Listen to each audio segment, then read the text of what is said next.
What up? It's Garage Gym Homie.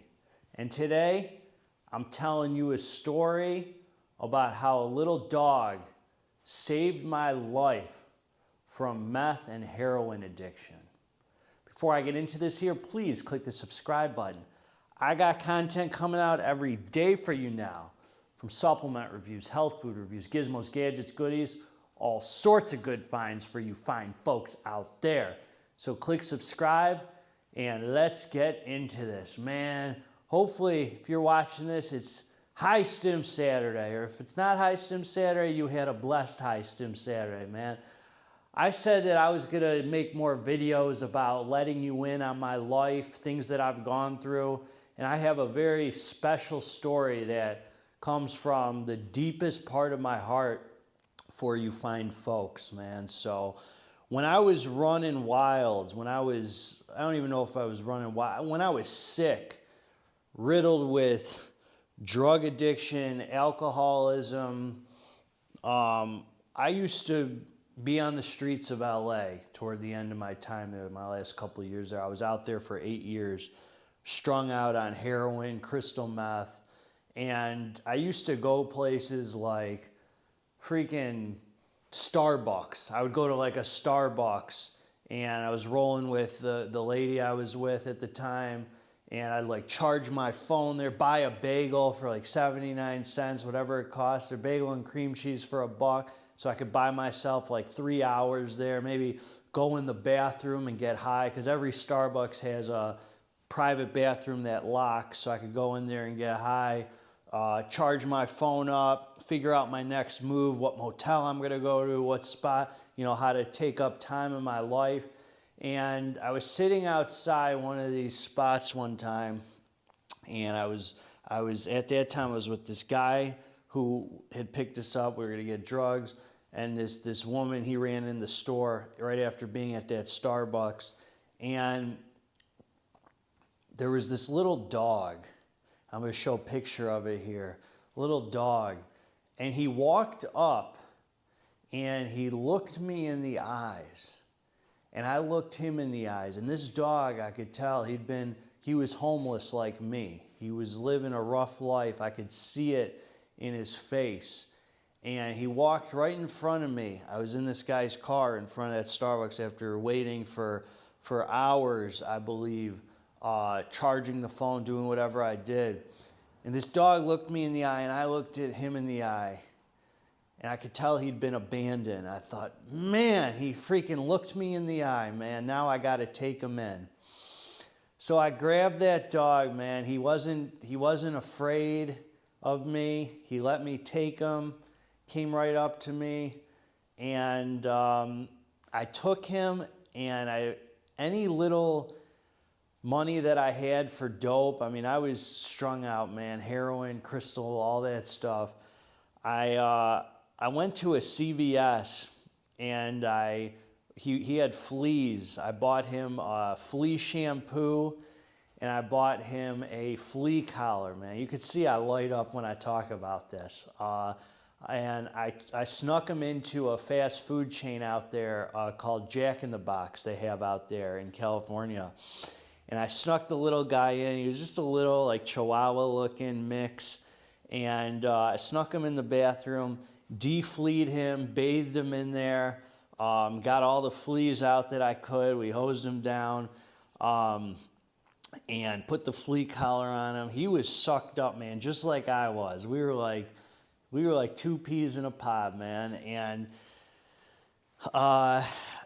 any little money that I had for dope, food for myself, heroin, whatever it was, to stay from being dope sick, I spent on him to get him food. I got him wet food so he could bulk up the little guy. He was malnourished. I spent whatever I had on him. And this guy rolled with me, man. He rolled with me and the lady I was with. We were staying at motels. I would sneak him in. He would even there were nights where I slept on the street. I don't know how I fell asleep, like in a parking garage, like right outside of it, like in Koreatown in LA. And I'd wake up, I'd say, where is he? We named him Salvester. His name was Salvester. Say where we woke up, like there were a few nights here and there where I slept on the street, woke up, and he was right there, man. I didn't have the leash. I wasn't holding it anymore for whatever reason. I probably fell asleep high or strung out. And he never left me, man. Hated when me and the chick I was with were apart. He always was right there. And he rolled with us for a while out there.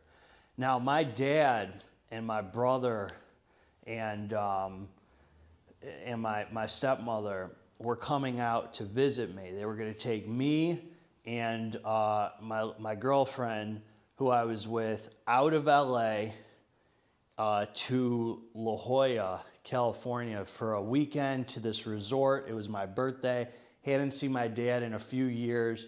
It was a freaking disaster the last time that I had seen my dad. I mean, an absolute disaster. He saw I was so strung out. He left a day early. I couldn't get it together. I wanted to be sober, but it just didn't work out. So regardless, my dad was coming out. My dad was coming out for a visit. I hadn't seen him in a long time. I was living a lie. Told him I had like a job and I was living somewhere by the airport there at LAX, and living a complete lie. I wasn't doing anything except getting high. And I was waiting. He was coming out in a few weeks. He didn't know I had the dog with me. So I was trying to find a place for the dog. Now, I had burned a lot of bridges at that time. I didn't have a ton of people left in my life. I had, I don't know, maybe 10 people I called on and said, hey, you know, my dad's coming this weekend. Can you dog sit the dog? I mean, this was my dog. He had rolled me for like a month now to every place, never left my side, loved him to death. And everybody said they couldn't do it. There wasn't one person who could dog sit that dog. And it was amazing how it worked. It was like it wasn't meant to be. Now, mind you, so my dad was taking us to this resort in La Jolla. Anybody else in the world, I would have said, like, if it was my father, if it wasn't my father, I would have said, hey, this is my dog. He's rolling with me. Either you accept that or I'm just not going to see you. This is my dog. This is what's happening. But my dad, since I was a young boy, I had so much fear of him, so terrified, so scared. I had to find somewhere for the dog to go. It was too terrifying for me just to say, hey, I got this dog. He's going to roll with us. You know, the resort wouldn't let him in. So it was either you take us as a package or don't take us at all. It was too terrifying for me to say to my dad. I never stood up to him, never was able to speak my mind, speak my heart. I was always too terrified to speak my truth, essentially, which I'm learning a lot about in my life now. So the days kept counting down, and that morning he landed. And I was strung out, and he landed in LA. Him, my brother, my stepmom were going to pick up me and my girlfriend. He had never met my girlfriend before, my girlfriend at the time. And I panicked, man. I had no choice. Instead of saying, I got this dog, I said to him, hey, I got this little dog that I found. Can you take me to the shelter to drop him off to the pound? And my dad said, okay. I saw my dad, the dog was with us. I took him to a shelter. I found the nearest shelter. I don't even remember where it was. And I found the nearest shelter and we dropped him off on my birthday. And I remember walking away from that dog with tears in my eyes, with the most crushing feeling ever. This was a kill shelter, by the way. Now, the person I am today, I would have never, ever, ever dropped a dog off at a kill shelter and abandoned him. He was abandoned in the first place. So this had to be 2000, geez, 2013 maybe, 2012, 2013, I'd say, on my birthday. I walked away, man, and he looked me in the eyes like, where are you going, man? Where the heck are you going? The fear of my dad was too big for me to just do anything else. I wasn't in my right mind. I couldn't disappoint my dad, if that makes sense. I don't know if any of you have a relationship like that with anybody where you just get little around them, like you can't just speak your truth. And I abandoned him, man. So years later, you know, I was numb by it from the drugs. I missed the dog. But years later, I'm talking about like 5.5 years into sobriety, 5.5 years into sobriety, a few years ago, I started having these feelings. I remembered the dog, and I thought, oh my God, I freaking abandoned this dog. I can't believe it. I dropped this dog off at a kill shelter, and he was probably dead. At the time, I was thinking, oh, he's cute enough, he'll probably get adopted, whatever. I was thinking I was literally, it felt like it happened yesterday. I felt like all these feelings came up that I abandoned this little dog.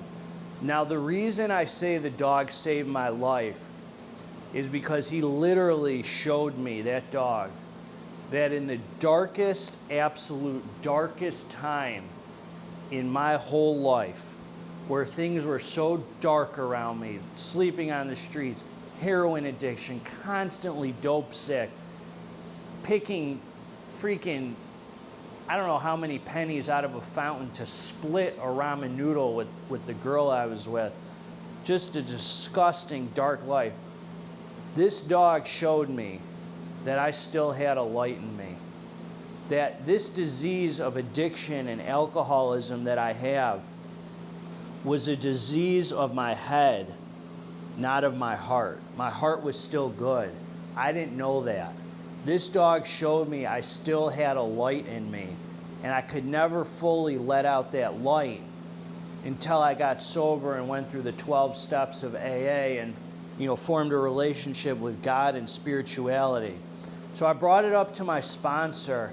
I was like, man, I was literally on the phone with my sponsor crying 5.5 years into sobriety about the feelings I had about this dog that I abandoned. I can't believe I did it. And he said, he's like, I can't believe we missed this when we were going over the 12 steps, because this was such a huge part of my life. He's like, I can't believe we missed this. He said, you owe it to that dog to make amends to him. You know, part of the 8th and 9th step in the AA program is making amends. And I owed it to this dog, Salvester, to make amends to him. I was like, how am I going to make amends to him? So he said, you're going to try and find him. I mean, that was a joke. There's no way I was going to find him. I was so high out of my mind. You were talking about LA, Los Angeles. You know how many shelters are there? This was 5.5 years ago into sobriety, and this was probably 1.5 years before that. So this was probably 7 years ago. 7 years ago that I'd be looking for this dog in a shelter. I don't even know what area in LA. Crazy. So he said, you might not find the dog, but you at least, the way to make amends is to try. At least try to find the dog. I'm like, that's crazy, man. Okay, so I made it a mission. I mean, I was in tears for days about this dog. It was like the feelings came back that I had never processed of abandoning him. He was the best little dog. And I started calling shelters. Couldn't even get, let alone find the dog. I couldn't even get someone on the freaking telephone in LA at these shelters. I started calling. Nobody could help me. Nobody could help me.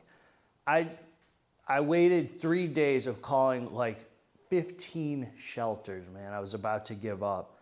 I said, you know what? I don't know why I did it. I called some shelter in a random part of LA that I've never even been to, in Southside LA. I've never even went around that area. And I called the shelter just to try. I said, are your systems connected to other shelters? They said, yeah, a couple of them. I said, I have a request. There's a dog that I turned in over there years ago, and I want to see if I can try and locate him. They're like, oh, what year was it? I said 7 years ago. I heard the pause in the woman's voice, and she's like, I can't help you. You know, there's nothing I can do. I was like, listen, I can tell you the date, because it was my birthday, July 12th. I know the exact date that it happened, and I knew which year, and I can try and give you any information. She said, I can't tell you where a dog went, even if I found it. I said, listen, I don't need you to tell me where the dog went. If you would just be kind enough to take a little time and tell me if it got adopted, that's all I need to know. So this woman's like, hold on. She tells me, hold on. She waits. I stay on the phone for about 10 minutes, holding. She gets on the phone and she's like, okay, I'll try a few things. She said, what's the dog's name? I said, Salvester, last name, you know, I gave my last name, Levin. Okay, nothing came up. She said, what was your phone number? I was a freaking drug dealer, dope head, who changed phone numbers every 2 weeks. I didn't remember my number from 7 years ago. I was like, I don't know the number. She said, what was your address? I was thinking, I'm freaking homeless, man. How the heck am I going to give her my address? So she freaking was like, I need something. I can't look for this dog if I don't have anything. She was being so patient. I thought about it. I gave her an address back home here in Michigan. She said, that doesn't come up. I thought about it. I said, there was a sober living house that I lived at that I got kicked out of, that I used to get mail at. And I thought, maybe I'll try that address. Like, it was like God came in my head and just like gave me the idea. I gave her the address. She said, I found something. She said, now what's his name again? I said, Salvester. She goes, what kind of dog is he? I said, he was a little white Chihuahua mix. She said, I found him. He was adopted. He has a home. I was in tears, crying. I was finally able to make amends to that dog. I wasn't able to give him the home that he deserved, because he was on the streets with me and stuff. So I abandoned him to a kill shelter, which was really a brutal thing to do.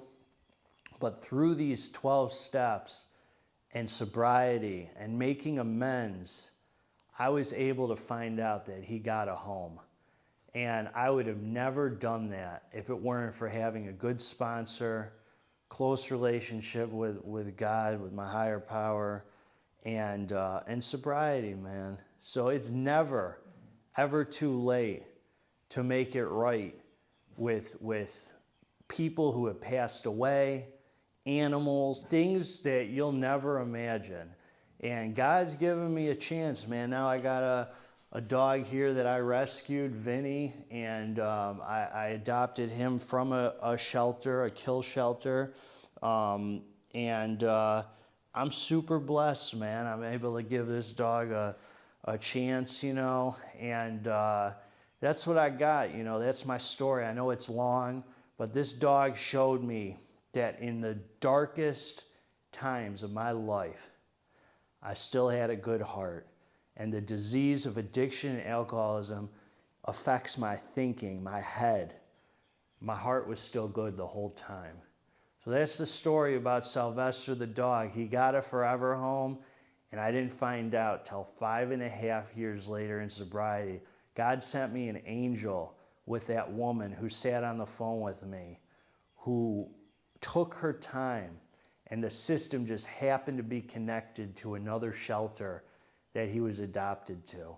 And it's truly amazing. I felt like I was like there was something missing and that was it. I was like, I'm going to be at peace the rest of my life just knowing that. So that's what I got, man. I hope you liked that story. I'm going to share more. I'm going to share my whole story with you coming up here. I'm going to record a whole hour for you. And I love you all. I hope you have a blessed High Stim Saturday. If you like this video, subscribe to the channel. If you didn't freaking like the video, man, also subscribe to the channel together. Let's get this dang muscle, man. Ooh, God bless all of you, man. I'm out.